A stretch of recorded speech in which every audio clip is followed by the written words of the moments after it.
What is going on, ladies and gentlemen? And thank you. Thank you so much for tuning into this edition of The Drop-In.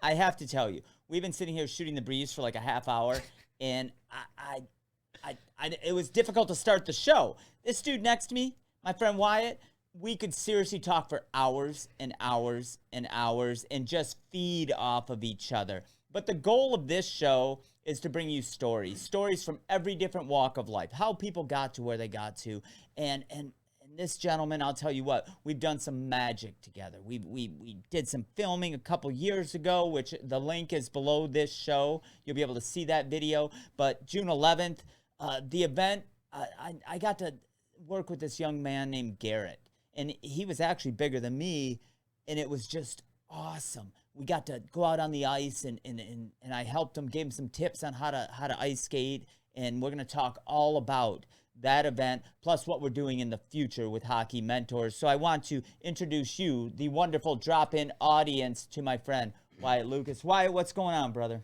Not too bad. How about you? Dude, the conversation before this show even started, we could have kept that going for hours, man. Oh, jeez. Indeed. We feed off each other a little bit. I'm sure your mom's going, yeah, I can't keep these two together for too long because something bad might happen. Oh, yeah. It's very much just endless conversation. It's like you want to go talk at 7-Eleven for 10 minutes. Next thing you know, you've been there for 4 hours. Yeah. It's just like, But then we get into jokes, and oh my word, like now I need to open my notebook and take some notes because you had some zingers, I had a couple, and maybe we'll bring that to you in some bonus section down the road. Ooh. But for now, we're gonna start at the beginning, and I always ask my guests, how were you in school? Because somebody might be sitting at home, and by the end of this show, what you have to say resonates with them, and they go, man, I want to be like that Wyatt Lucas dude. But they may want to know, or they may be in high school, elementary school. How were you in school? You a good kid, problem child? What kind of kid were you? That's a good question. So, if I had to go as far as back as elementary, I would say I was very much the typical elementary kid, just wildly noisy, just whatever. And then when I went into, it was very pretty normal for elementary. I would say it's a pretty normal experience. And then middle school is where I just became incredibly quiet. I just don't talk anymore. I very much just became antisocial. Excuse me. And during that time, like I was very much where I would talk like with small, like once in a while with some people from time to time. But I was not in big groups. I wasn't known as the popular kid. Which is something that as weird as it sounds, I actually enjoyed. I never liked the concept of popularity. I never thought of fame. It's just like you always see these people going like, oh, I want to be famous. I want to be like this person. I want to be like this. I want to be like Drake, Cardi B, this person. It's just like, excuse me. It's just like I never resonated with that. I never wanted to be the popular person, the famous person. I just wanted to be myself. Well, and then there's something to that because then you don't have to meet an expectation every day of what your friends or what the people around you are expecting. You could be who you want to be each and every day. I mean, I was just in middle school, I was a very funny kid, but I was very much kind of like goofy, but at the same time, I wasn't like over the top with a lot of things. I wasn't going out like doing trouble stuff, like getting in trouble and things like that. Worst thing I did was, at best, just comedic. Sorry. I could see that. I could see that in you. My throat. The worst thing I did in middle school was I basically ran what I like to call the mini drug organization of Lifesaver Mints because they were wildfire in my school. Like kids were like all the teachers in all the classrooms had Lifesaver Mints particularly, and kids just liked them. So I always had a 5-pound bag in my locker of just Lifesaver Mints, and I would just have kids randomly come up to me and go, hey, you got some mints? And I'm like, yeah. I open my locker, and they see the bag, and the first thing they're like, okay. It's like, they didn't expect a bag of mints like that. They thought I had this, like, tiny little pocket. No, I had, like, handfuls in my pockets. I was just, like, handing out to people, just like, here, just have your mints. I'm picturing, like, Times Square. You know, the guy's like, want to buy a watch? And he's got a jacket full of watches, and you're like, need a mint? You got, like, every flavor inside your jacket. I don't know why. It's just like the best reference I always like, because it's just such a funny scene, is if you ever seen Star Wars, the Death Sticks guy. It's just like, you want to buy some Death Sticks? Yeah. It's just like he opens up, he's just like, no, I don't want Death Sticks. But it's just like, in the same, it's just with mints though. It's just like, hey, you want to buy some mints? Right, It's just like, you don't want to get mad at it. You're just more just, you can't help but laugh at it, because it's just comedic. But at the same time, you're just like, the concept behind it is not a good idea, but it's pretty funny that you're doing this for a bunch of school kids, because we're not trying to do drugs. That's crazy.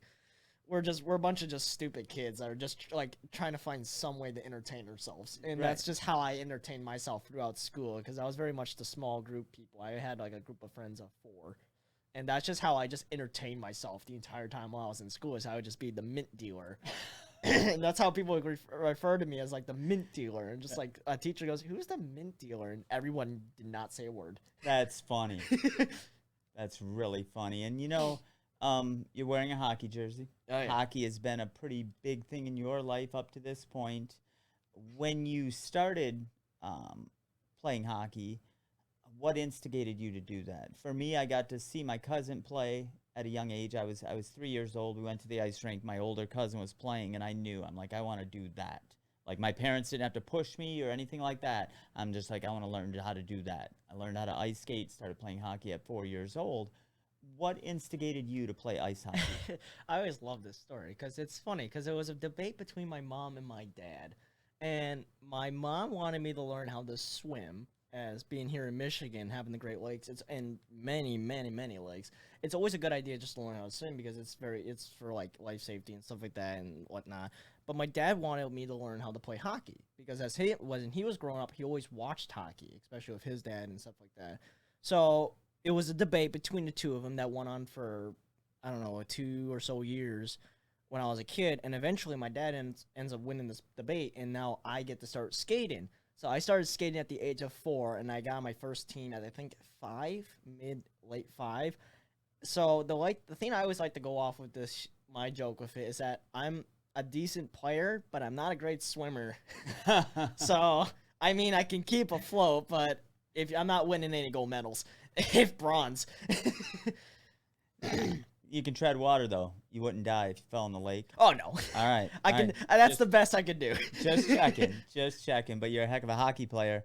We've got to play quite a bit. Now, I'm going to jump back and forth a little bit, because in high school, as you continued your education, I was really amazed when I read your bio that you were doing double duty. So you were taking some college courses and some high school courses.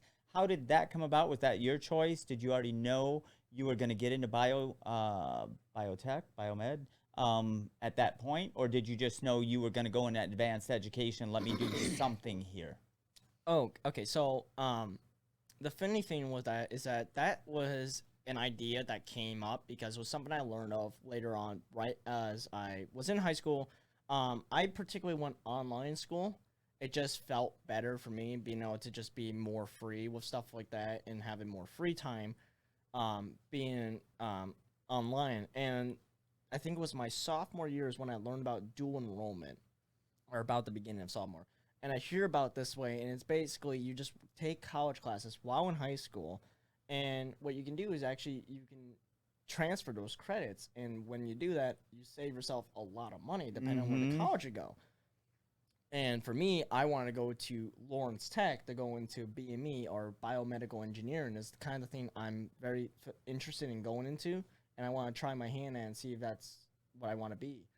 And for that's when I started doing enrollment. I started talking to my counselor. I want to try this. I want to do enrollment, and they told me about the idea behind it, and that's when I started doing it. And I did that for my junior year, my senior year, and then they gave me a 13th year. So I had like a super senior year. So I was in high school still after your typical senior year, and I was doing college at the same time. So I basically had 2 high school classes and 2 college classes, and I was just doing that for school.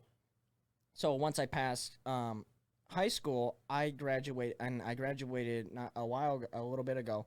I think earlier this year. I graduated with, I think 38 college credits is what I graduated with. Smokes. That is So amazing. Now, to specify for our awesome drop-in viewers, were you going to school 8 hours a day, or were the classes incorporated in your normal schedule, your um, college courses? the college courses were very much your typical style of school. Okay. They're all online. Is what I did. They're all online courses since COVID, particularly. The thing with them is that they were very set on the dot, where you had deadlines, and it Okay. was very structured. With the high school stuff, it was very much get it done at the end of the semester. So you can, if depending on who you are, you can be very shoot the breeze and do it last second and stress yourself crazy and procrastinate, or you could do it in a timely manner throughout the thing. But there was no deadline, so you just had the entire day to do it at whatever time you want. The college classes was very much the structured way, where you had to get it done by the end of the week. Okay. So that's how I went through it when I was doing it. So it worked really well for me because I actually enjoyed it. Because while having the time, I had free time, but also had ability to just get classes done. And going to Lawrence, which is 1,200 a credit hour, 38 college credits. Do the are math, going over. man. Do the That's math. that's quite some money off my tuition. Yeah. And then after that as well as working on scholarships. So I got a few scholarships as well. So I'm very much just tacking down the price tag. Yeah. So typically I'll be paying, I don't know the exact numbers yet, but I could be paying anywhere from 3/4 to half That's so cool. for the entire degree. So cool. I mean, it really is amazing. And you reminded me of a thing called Parkinson's Law, which is something a lot of people have never heard of. But Parkinson's Law is exactly what Wyatt was talking about. If you get a job, you have a task to complete, and somebody gives you till Friday, you will take till Friday to do that task. But if they give you that same exact task and they give you, say it's Sunday night, you get this task, and they give you till Tuesday, you'll get it done by Tuesday. Your work ethic is directly related to the deadline you are given, and that's exactly what you were talking about. If you had to the end of the semester, if you want to wait till last month, you're going to stress yourself out and go bananas. But if you incrementally do this work leading up to it, yes, you'll take the whole month. You'll take the same time frame, but you won't be freaking out the night before like I used to do in college. And then we'd have, a month-long drawing assignment, and I'd wait till the night before and do the drawing assignment, and then I'd get an A. So I think I could do that every time, and eventually it bit me in the butt because I didn't take the month to do it. But with you, I mean, laying the groundwork for Lawrence Tech, taking some college courses, saving some money, showing some personal discipline by going to school online and still knocking this stuff down. You're accepted to Lawrence Tech? When do you start? I start this fall. And what is biomed? What do you want to do with this? Like, I have no clue. So biomedical engineering is a very broad field. Actually, it's people, when you hear it at first, you're gonna think, and if you understand it, you're gonna think it's one or two things, but it's actually like I think 6 different things, and there's 6 little categories. Particularly, the one I'm most interested in is prosthetics. So I want to go on into basically helping people who either lost limbs, grew up with missing limbs, disabilities, veterans, kids, etc., who don't have a piece of their person, not of themselves. That's always a thing that I always this is very much a kind of like a wisdom thought, I guess, is when you think of people, it's just like when someone's missing like their arm or something, they're not missing themselves, they're missing a part of their physical appearance. But they're still there. Their whole person is there. Their whole body is still there. So what I like to do is, or what I want to do is learn how to get into prosthetics and basically make them full again of a person, so they can still live the full life and feel full again. Because they may be full here, but outside they're not full. So I want to fulfill that so they have the most successful of their life. And so many people that I have met over the years who, depending on what hand they've been dealt, when something isn't maybe the same as what you or I have been blessed with, they're almost more driven. Like, you see some of the most amazing people. I mean, there's a dude, and I can't think of his name. You guys can look him up. I think he has no arms and no legs, and that dude can swim like a fish. He's a motivational speaker. I heard him talk. He's freaking phenomenal. He's either from Australia or England because he has that accent, and he is so much fun to watch. I mean, just the drive and the passion. it seems a little bit even more than somebody who's been blessed with almost, I don't want to say a normal life, but not quite so many challenges as maybe others have had, for you to want to give them that advantage, to have that same, man, combine that with the drive they're already given, like life changing, life changing. And why, what made you go to prosthetics? Is there any one thing you can point to that led you in that direction? So the thing that really gave me the motivation to this, and it's very interesting because as a kid, when I grew up young, I was very much quiet at first as well. So this kind of just stuck with the quiet personality. And the motivation behind this was my grandpa, actually, who at a very young age ended up losing his leg in a train accident, but I think it was above the knee. So he had this peg leg that was fully wood and metal. It weighed like 20 pounds, and he had to carry this thing everywhere you go. And it's like, it was very interesting because for a person like him, he was very stern, very quiet, was very just probably very stubborn. That generation usually was pretty stubborn. Yeah, but he was all at the same time. He's very much he had a very interesting demeanor because you would think he's intimidating, but he's very much like respectful man. He's very much, he would respect you if you respect him. And it was funny because I've always, without even having to talk to him, I always kind of understand him. And I can understand his problem, and he never complained about it. And that's the craziest thing about it, is that he had to work with a hand that was basically just a 20-pound brick being strapped to your leg and hope to keep you stable. And he never complained about it. And as he grew up, and it was just very much walking. And I always saw that, and then as he grew older, it started to become less of a walk, and he started dragging it more. And it just made me feel bad every time I had to see him with it, because I wanted to help him. I wanted to make it easier for him. And that's the thing that drives me to BME and prosthetics particularly. Is I want to find a way to both make them lighter, more accessible, and a whole lot more affordable. Because prosthetics now, they're outrageously expensive. Like, you see the hook, that hook hand that you see people have. I had a teammate whose dad had a hook for hand. That thing cost 10 grand just for that. And it's like the bare minimum. Like, it just give them enough mobility to use this appendage as a functional part of their body, but it's the bare minimum at 10 grand. If you look at those, I think it's called biomolecular arms, which are the full robotic arms that look fully realistic. Hundreds of thousands of dollars. How much? You're going to blow my mind.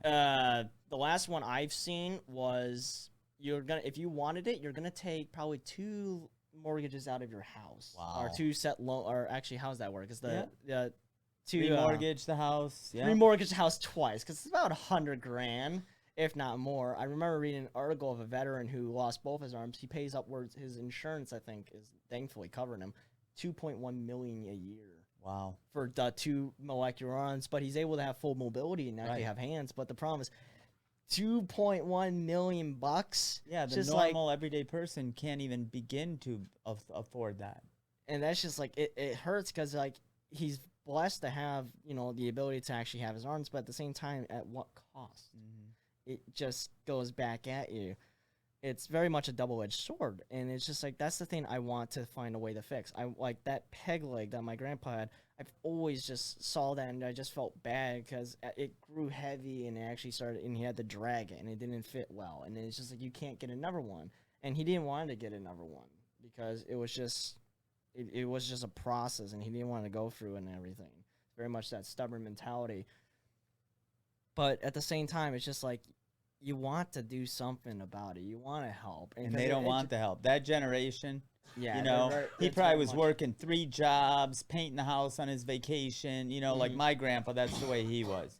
He was working, 2 jobs. His 3rd job was getting some beers with the boys. He'd take a 2-week vacation to paint the house. And, that it was just a different mindset.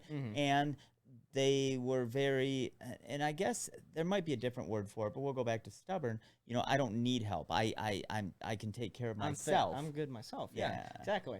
And it's funny because he was a plumber, and he was still working like his typical hours, if not more, doing overtime, owning his own business with this leg. So he will Yeah. go around literally to people's houses to check their plumbing system, and he's just lugging around this leg, and you just hear, and you know he's there because you just hear thunk, and you see him just thunk, and you're just like, it's a heavy leg, and you just kind of, and you just feel bad because it's just like you want, To give him a hand. yeah, you just want to do something. And I knew me being young as a child, being like less than like what 6, 7 or so, there was nothing I could do.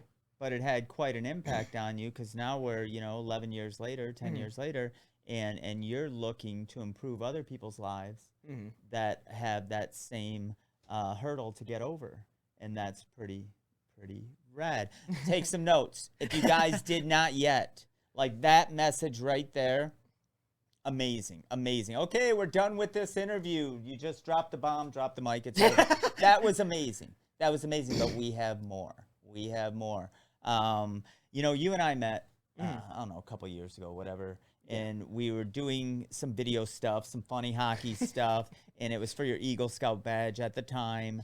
How did that come about? Did you already have the idea? First, tell our viewers about the event, but second, I want to know, did you have the idea prior to fulfilling the Eagle Scout obligation? Did you already know you had an idea for Hockey Mentors before that? All right, so that's a really good question. It's a multiple part question, and I'm going to start from the very beginning. So Hockey Mentors was very much something that came kind of later down the road in its full capacity. So what I was doing is that I was working on my Eagle Scout project, and I'd done project before, so I had a general idea of how I wanted to go through it. And I had this project set up where I was going to do a special day of hockey, and because I love hockey. Hockey is basically just my bread and butter of how I've always been. I'm interested in trying to see if I can play for my college. So I want to play for them and stuff like that. So I'm just like very interested in doing stuff like that and getting better at it because it's just such a fun game. And I've seen in the last 5 years of how like important it can be in people's lives, how well it can help them. You see disabled veterans do it and help them get back into normal civilian life and also help with their PTSD and stuff like that, their disabilities. You see people like deaf hockey, sled hockey, amputee hockey, as crazy as it sounds, blind hockey. It's just, it's amazing how adaptive hockey is and how many people it can actually stretch out to help. So when I was coming up with my project, I wanted to do something for special needs particularly and broadcast the message of hockey is for everybody. No questions asked. Everyone. Not Yeah, everyone, but. It's like, no. It's like, but no. Yeah. You're accepted too. You're accepted. Everybody's accepted. Doesn't care what you look like, what is wrong with you, what you have done. You can do it. You just have to have the drive. And that's the thing I wanted to do for my project is I wanted to do it. And then all of a sudden, COVID hit. And it shut everything down. And this is where it got tight because the way BSA works is that you have to get your Eagle project done, everything done, and get and basically your ceremony right by your 18th birthday. Your ceremony can happen maybe a week after, depending if there's a delay, but the idea is that you get 18 in your ceremony. And since this was back in, I think, about the same time now, like in August, with COVID and everything, and my birthday's in November. Yeah, you were. I was on the wire. I'm just deadline. I'm just like, oh, this is bad because everything's closed, and months kept going by. And the biggest thing I remember reading is that BSA was given extensions out, so I applied. They denied me. Oh, and I'm just like, you're kidding me. I'm trying to do it I need this project, otherwise I don't get my Eagle. And I tried again and again. I remember a kid who has a birthday same month as mine, literally a week later. Within a month, he put in an extension form because he was halfway through his project, but his birthday was in literally less than a month. They denied him. And it's just like, why? And I don't know if he ever got one, and I hope he did, because like eventually, after I think it was like my third attempt, they finally accepted it, and it went all the way to the director of BSA himself. And the whole world was having to it was a monumental time on this planet. So much had to be shifted from, I mean, everything. So I'm very surprised that Boy Scouts of America weren't a little more flexible, but I'm sure there's some fine It's prints more just, it's old school. It's very much, BSA has been around for I think over 100 years at this point.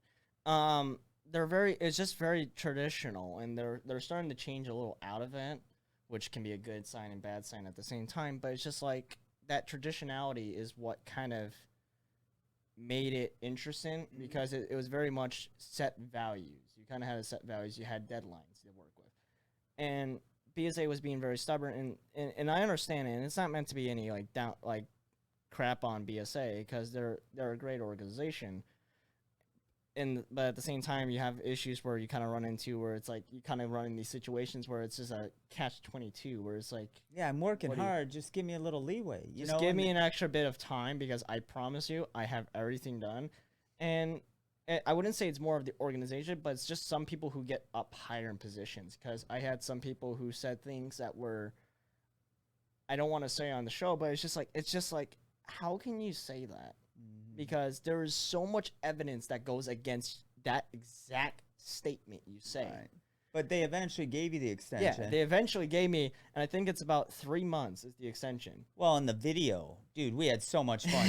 Jay and That's I come what out. that's My what I buddy chose. Will, I brought a friend named Will out that day, and he still talks about how much fun he had that day. And Will's just this amazing human. I met him when he was about knee-high to a grasshopper. We've been friends forever, and I just happened to call him to come out. And he came, and he was a fan of Jay. He loves wrestling. J.R. Adams, you've seen him on the drop-in. Amazing human. He come out. The daylight on me when I met him. Well, on skates, he's got to be like 7 foot tall, and he can handle a puck pretty well. But we did some skits and things that day, and it was just rad. It was such a good That's time. what happened, is that since everything was shut down, I knew I couldn't do my actual day, which really devastated me personally, because of the fact that I wanted to do the day. I promised I was going to do the day. But at the same time, I need to find a way to get my eagle, to get at least that done. That doesn't mean I can't do the project still, but on paperwork, I have to have something written. Right. So on paper, the project that I did was not what is considered my eagle. The video, I ended up doing a video, which is now on paper what is my eagle project. It was a video of hockey, of the do's and do nots of hockey, and how hockey was accessible. And I love that video, and I still can't help but just laugh at it, because it was just so funny, because you and me, we were just being idiots on the ice, where we're just doing all these dumb stunts where it's just like, don't cross-check this guy, don't do this, don't do that, but do this and do that. And it's was it the Wounded Warriors? Was those the guys that were also out on the ice with us at that time? I believe so, yeah. Yeah, like it was such a great event, especially in the time that was on the planet. Everybody had been, really uncomfortable for a while, and just to be able to get out of that for a minute, I really think that was as much a part of the magic of that day as the event itself. And you can see the goosebumps on my whole body right now. Because it was magical to be able to. I was thankful that they opened, because the moment the center opened, the rink opened, I'm like, schedule. Yeah. Just like today. And they eventually did, and I got everything, and I got my Eagle Scout, and I'm happy. But I didn't stop there, because that's the thing, is that I still remember, I didn't just say, oh, I'm just going to do my Eagle and be done. I promised I was going to go for the full hockey day, and I will do it. And that's when I scheduled June 11th. Yeah.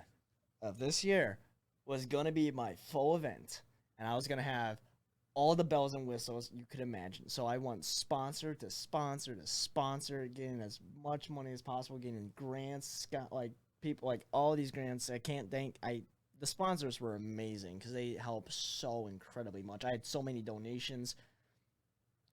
And that day, on June 11th, we had over 100, I think it was 150 people show up.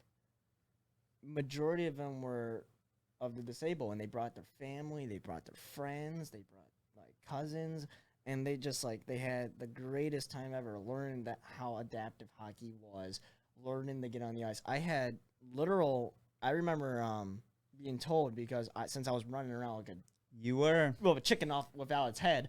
You were. I remember someone come up to me and telling, relaying to me that their kid was so terrified to get on the ice, and when he put skates on, he was so nervous, and I think he was a mute, and he got on the ice and he didn't want to come off. Yeah. He loved it. He was astounded, and his mom was was practically crying. She was just amazed that like you could see the joy in her face, seeing that her kid is actually happy. It was such a magical day, you know, and you were running crazy. Your mom and your dad, your sister, all the volunteers, just whatever hat anybody had to wear. They're like, I'll do it. Sweep the parking lot. I'm on it. You know, you need me to work skates. I'm good. You know, I'll get on my skates, go on the ice. We're good. We'll get it. Whatever you need done. Everybody was willing to lend a hand.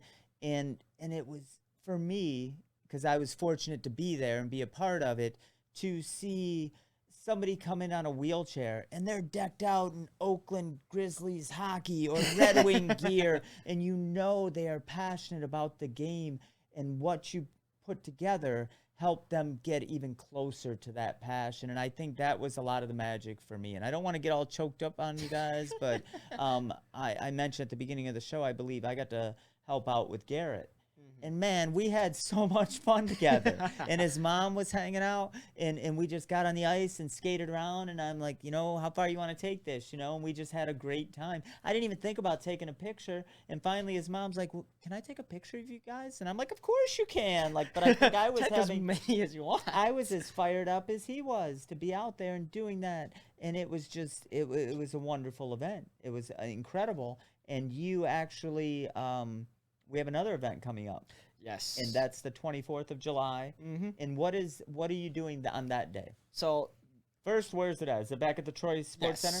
So, the funny thing with the original project is that ever since that day, I noticed some things I wanted to do extra. So, I had another thing I wanted to plan because I saw there's a particular group I'm more familiar. I know some other people who weren't there who showed interest and expressed interest in it, and I'm like, you know what? I'm gonna schedule another event for you guys, and I'm gonna set it up.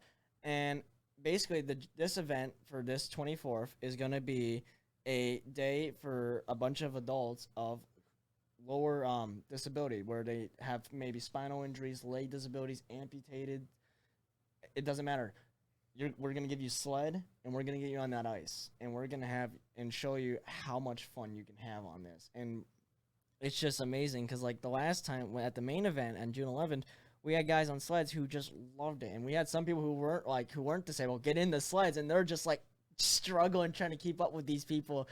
And you just see this, like, I've saw kids who came from wheelchairs get on. Next you know, you see them flying past you on the ice on the sled, and you're just like, how in the world?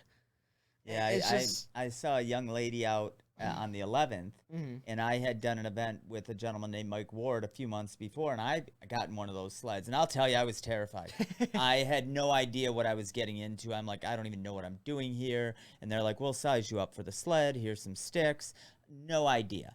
And I was having a blast. It's like playing hockey in a kayak. That's the way I explain it to people. You're in a kayak, but you got these sticks with spikes on one end for motivation, and then you flip them in your hand, and that's your stick. So it was something I had never even, there's nothing I could even relate it to. You have to check it out. Look up sled hockey after you're done watching this show.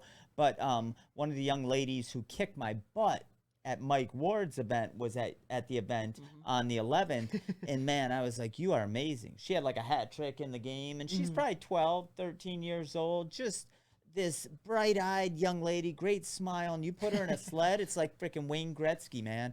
She was amazing, and I was so stoked to see her on the 11th, and also Mark. Mark was there, and he's obviously been doing it for, I don't recall his last name, so I apologize, Mark, but he was there, and he's just helpful with everybody. He runs the sled dogs, I believe, the Michigan sled dogs, and he was just helping everybody out on the 11th at the other event.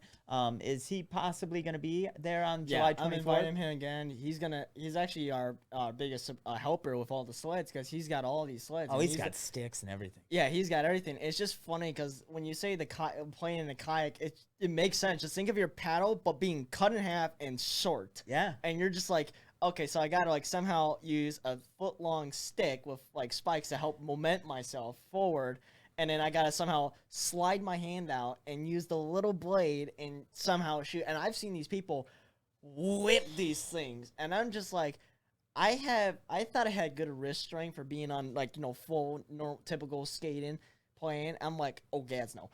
Trying to like do this, I'm like my wrists hurt, and it was just funny as I'm shooting these pucks, I can barely get it off the foot off the ground. Yeah. And I see these people bar down these pucks, and I'm just like, how in the world do you have so much upper body strength just to whip it like that? And you're not using your body, you're just using your arm completely. Like there's no torso moving, and you're still whipping these things. It's just impressive. Amazing to see them out there, and every age. I know. As far as sled hockey goes, they have a team out of Ann Arbor, a team out of over here, which is so rad to see. And then folks like Mark, where he'll come out and he'll bring all of his sticks. So in case you need a stick, he'll size you up, he'll help you get dressed. He's such a great representative of that community. And I'm really looking forward to July 24th because it was really eye-opening for me to be a part of it, but to meet the folks who have been playing sled hockey forever. And again, it's 12-year-olds, it's 15-year-olds, it's Mark's, I think we're close to the same age, maybe in our 50s or something, and he's still getting out there. He's like, man, I'm feeling it a little bit, but I'll get out there and put some goals in. And I'm like, that's so cool. And the funny thing with that is that sled hockey is very interesting because it very much reminds me of kind of like house hockey in a sense, where you had the midgets, where you had a bunch of 15-year-olds playing with 18, 19, 20-year-olds. The gap was gigantic. You have like, and it's just like, it's very, parents at first are very concerned about it because it's just a weird thing because it's like you have your child here that you drive to the game and you're playing with all these like grown-up college guys. Right. But yet they have like this mentality where they will beat somebody to a pulp to defend the kid. And it's just like, how in the, like, you guys don't even know each other, but you guys just have this mentality of just defense. And with sled hockey, the gap is just gigantic. You have people from as young as like 12, 11, 10, all the way up to like in their 50s, and yet they're all playing together and having the greatest time in their lives. And it's just like the respect that's there is immense. Like they're like, I've seen the guys who are like in their 30, 40, 50s treating the kids that are like 10, 11, 12 like they're equals. Yeah. Yeah. They're like, there is no difference to them. They are the same equal level person. There's like that age gap gone. And the talent You don't level. even think of it. So there's some younger folks who are incredibly talented, and there might be a 30, 40, 50-year-old, that might be the first time on the ice, and they're helping each other. I see that in the skateboard community, which I'm very much a part of, but to bring this all the way back around to when I asked you earlier about hockey and how influential it's been in your life, one of the special things about hockey is that as we continue to progress, and I talk about age like levels in a video game. Like I'm getting ready to come up to level 50, so I should be wonderful at life. I'm getting ready to get to level 50. You're so high ranked that anything that's lower than level 10 won't do anything to you. Well, I'm getting there. I'm still learning from the guys and young ladies coming up that are level 8, 9, 10. But with hockey, you can play it your whole life. A drop-in hockey, there's people from 18 to 70. And you're all out there smiling, having a good time, and just playing ice hockey. And the camaraderie is special. The game is awesome, and you try to win or whatever. But I think the camaraderie and that connection is the special part of hockey that you don't see in a lot of other traditional sports.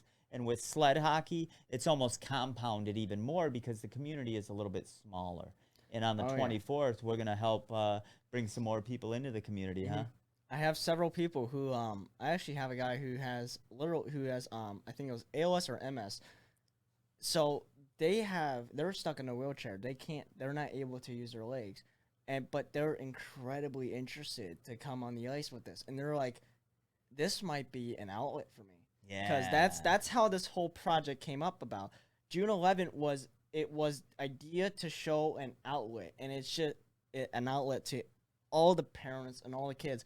And it was just kind of funny to me because you see these kids that were having the hardest time, and we had to chat them up and like chant them on, get them on the ice. And once they get on the ice, next thing you know, they're out there for 20 minutes. They don't want to come off. Yeah. Their mom goes, "Hey, we're gonna go eat for lunch." No, I don't want to come off. Just like, okay, stay on as long as you like. And you see this kid, they're smiling ear to ear. It's just like the parents are all the parents are just in tears because they just can't believe their kid has found such happiness. Yeah. Because it's always like it's always the small goal thing. It's like that's how they always grew up. It's just like they always get these small little goals and they feel happy for a little bit. But this is like the happiest they would ever imaginably can be, and they're just gonna stick with this for as long as they can because they know this is just a pride and joy at this point. Yeah, and the event on the 11th, I thought was immensely successful. You know, everybody that came in got a gift bag, a hockey jersey, the parents. Just to see some of those young folks, their eyes light up and something new. So I know on July 24th, we're going to have a wonderful time.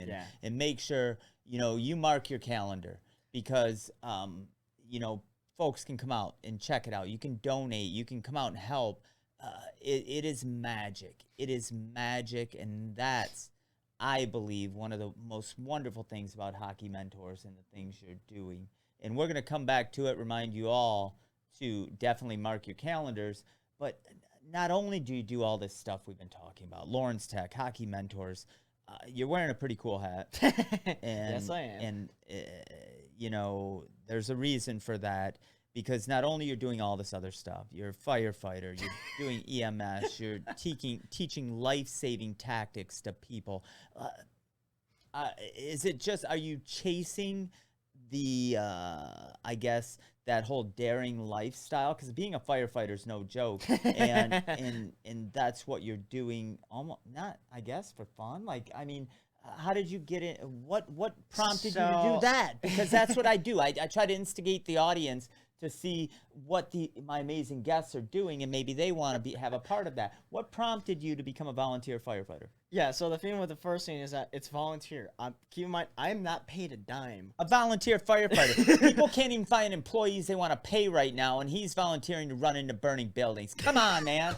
So what prompted you to do that? So it's always an interesting one because it dates back because how my family's been. My mom was a paramedic back in the 80s, and she has, I kid you not, it's a laundry list of just friends from police, SWAT, EMS, fire department, just military. It's just like you have so many people. They're basically all my uncles and mentors, and it's just funny because like they all seeing all the things I do, and it's just they're all like, hey, have you ever thought about being a firefighter? Have you ever thought about doing this? Have you ever thought about doing this? And they always been kind of pushing that, and that's always kind of funny. And it's just, I'll make a joke with it in a second. It's just funny because they're all recommending these things. I'm like, you know what? I'll consider it. And I've always pawned upon the idea of volunteer firefighter. So it's just it was such an interesting thing, and it's just I never knew what it would be like, and being. I'm not even 20 yet. I'm gonna be 28 in this November. And the it's audience just probably thought you were 14. You have a young face, and they're probably going, "How old is this kid? Come on, what is he? 14? Probably doesn't have a hair on his chest." All right, so now you know. Now you actually know how old he is. I think my orthodontist appointment I took. I think it was. They have a list. And I looked at the monitor. I think it was 19 and 7 months. 8 months now. Is how old I am. So I'm hi, I'm almost 20. So cool. And I have just a little peach fuzz on my face still. Keep it young. But so you decide, well, maybe I'll give this a shot. Yeah, it was just funny because I've always thought about it. I hear people were saying how interesting it was, and I just met so many people who've done it, and I'm like, you know what? I want to try this, and I go through it, and it's no joke because they give you the legitimate, all the real training of your typical fire department, but yet you're still not paid. Like at best, you get a pension, and But you're helping your community. But that's the reason why I was big on it, because the biggest thing that everyone looked at, I'm big in my community. I do a lot of volunteering work. I go around doing this whatever I can. Fire department was just basically kind of like one of those natural engagements, because it's just doing exactly what I wanted to do and doing it. I just started doing it earlier this year. I love it. I've seen all the crazy things we have. It's amazing to be in the field, and it just draws me so much because I love it. And it's funny because I like meeting around people. You always get like being in, especially in emergency services, you always run into more like EMTs, police, and more firefighters. And you get to meet all these crazy, like cool people. And they're like, man, you guys are all like amazing. Just seeing all the things you guys are doing, knowing that you are willing to go into a burning building to grab somebody and not be paid a dime for it. Right. And it's amazing. And the joke I wanted to make was, the funny is that ever since I became a volunteer firefighter, I'm just like, I want to stay as this and do this for however long I can. And it's just funny because like I've met police officers, and the first thing they go, have you ever been interested in joining the police service? I'm just like, funny thing is that I'm gonna pass because I'm with this one. Yeah. I'm on this service. Well, and not only that, but you're training to get your EMT certification, or you already have it, and you teach CPR. Yes, so EMT. Do you sleep? Do you sleep? Let's not get into my sleep schedule. Okay. That's a bit we'll get into questionable. That maybe the next show. Next time Wyatt comes in, because he's gonna be a regular, man. Next time we're gonna have his sister in too, because she's an EMT. I want to understand that, and we're gonna do many more shows, I guarantee. But EMT cert, CPR training, volunteer firefighter, college, hockey mentors. Like, that's why I asked, do you sleep? Because that fills up quite a bit of your schedule, I'm sure. Oh yeah. It's just funny because like the volunteer fire department is very interesting, because it's very, since you're not paid, you're not set on a schedule of set of hours. You're able to do it. You just have to make a minimum. Like the literal rules of it is that you make a minimum requirement of calls per year, and you could show up whenever. Like you don't have to go on the call, but like depending on the time, if you don't see enough people on the call, it will be very great if you come in on, but you're not required to, which is what makes it so interesting, because you have this like time basis thing. So you have all the time in the world, you can hang out at the station, you can basically work your normal job, and the moment that pager hits, you're gone out that door. I'm sorry, but Mom, you're gonna watch this show, I know you are. He needs a bat phone. Like the red phone that when it rings, or the head thing, when the head vibrates, he flips the head, and it's a no-brainer. Come on, like for the call from the fire department, I think great Christmas idea. It'll work. If any of you guys want to buy Wyatt a Christmas gift, the bat phone I think would be a great idea. Just seeing those symbol in the sky, fire. Yeah. Let's go. Like that in my cartoon movie in my head. That's the vision I have, but that's just me. Yeah, it's incredible. It's amazing. The EMT thing is just like, that's something I want to get into, because the whole, like my mom being a medic and her friends being medics and stuff like that, and going through like, it's just such a thing, because people don't, I think in today's world, this is kind of, I guess, my little wisdom second here, is just, you don't understand people, especially like, I've seen so many people who are like depressed and always question themselves, and they're always like, you always meet these people who are like, they don't want to continue anymore and stuff like that, and you're just like, you feel horrible for them because they have all these struggles. But the thing that they always kind of like pass over is how precious life is, because when you work in the field for EMS, because I'm still working on my license, but I had to do rotations, and I did all my rotations all down in Detroit particularly, and you see some stuff, you see so many things down there, and you're just like, this field is such a great thing, because it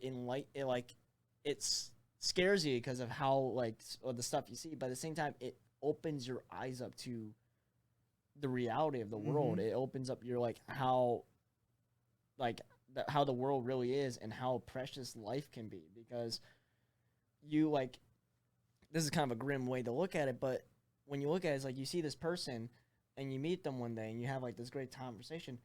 for all you know, that person may not come tomorrow. Right. And that's just something you have to cherish every second of it. You try to cherish every moment of it, and that's why I do all these things, because I want to enjoy every second of my life as I can, because I may be gone next week for all I know. Yeah. Who knows? He's the one who's deciding, so hopefully I get to live my full life. Well, and for me, just listening to your story, so inspirational. And I know you guys are enjoying it, but I try to live my life. How may I serve? How may I serve others? And now that how may I serve, if you look it up in the dictionary, that might be the mug you see. Because everything we've talked about on this show is you saying how may I serve and finding out a different way to do that. If it was pushed forward by your grandfather and wanting to make prosthetics, it was the impact your mom had on you to become a service to others, whatever way that is. And that is, it's rad, and it's not common. I think it's growing more and more uncommon, and that's why it's a pleasure for me to call you a friend, because of who you are and the way you operate and the way you run your life. It's just awesome. And I know you guys are getting a ton out of this, and I hope that Wyatt's story helps you realize how precious life is and what you can do to help others, because no matter what got somebody in the situation they are, especially if it's their house burning, if it's you have to go and help them on the street, doesn't matter how they got there, you're going to give them a hand. And that's incredible. You just it's basically just want to be the grace of like the heavens angel kind of thing. You're just like, I'm here to help you, no matter and what just that like, is. Yeah. Like, I don't care what you look like, what you do, what you believe in, whatever happened. I want to, like, if you're on the ground and you have some emergency, I'm here to help. Yeah. I don't care if it's your house burning. I'm gonna help put it out. If you have like a medical emergency, trauma like emergency, I want to do whatever I can to help you, because I want you to be able to live your fullest life and feel your fullest capacity. And that's just like the thing. That's why EMS is such an interesting field, because it really shows you. That's kind of one of the biggest things why I also joined the fire department, is that experience, that learning, because you're put around with these people who have done this for years, and it really is eye-opening, because it really just gives you this better understanding of everything, and you have a better way of looking at things. You're not so narrow-minded and stuff. And that community has got to be incredible, especially in the fire. Well, in all of them, you know, the police force as well, the firefighters. You know, there's a trust there, and that you have my back, I have your back. He or she has our back, and we all have to look out for each other if we want to be successful. And that is so important, I believe, as you move forward, as we all move forward in our lives, to have that kind of camaraderie, that kind of connection. And the last few years, we've lost some of that connection, that camaraderie, and with Hockey Mentors, we got to get some of that back, and I'm so stoked. That's what I'm doing, and that's the thing. I remember reading a post, I think it was on Facebook the other day. It was a picture. It was about with firefighters and police, and it was just like, while we might get on each other's backs and tease each other, we still have each other. And it was basically, you just see a firefighter on his knees, like covering his face, while a police officer is behind him, just pouring water down his back, just helping him cool off. Yeah, and that's the way we should all be with everybody on this planet. And man, it's like I said, you're gonna end up being a regular on the drop-in, because I love being around you. I love your energy. I love what you bring to the table. We have a sort of similar sense of comedy, as we proved to each other prior to coming on the air. So that one we can't be on the show. Yeah, we'll keep that. Maybe some blooper clips. Well, we can't go too far with it. We might be able to get them, but why don't we run down for our viewers? There's going to be some links underneath the show, but if people want to follow Hockey Mentors, the event on July 24th, how do they do that? So the best way to do it is follow hockeymentors.net is one way you can find me. And if you're interested in the sled hockey, that's how we're going to have our registration pages and everything, all that stuff there, how to get onto the event and stuff like that. You can also follow on our Facebook page. Hockey Mentors on Facebook? Yep, we're on Facebook. You can follow us there. That's pretty much the majority of what I have going on right now. But I'm gonna see if I give you that link for the video, so people can see how that hockey video turned out. I can probably find the news clip of the event. So I got put on the news, showing off the event. So we can get another link of that, just showing how that segment goes.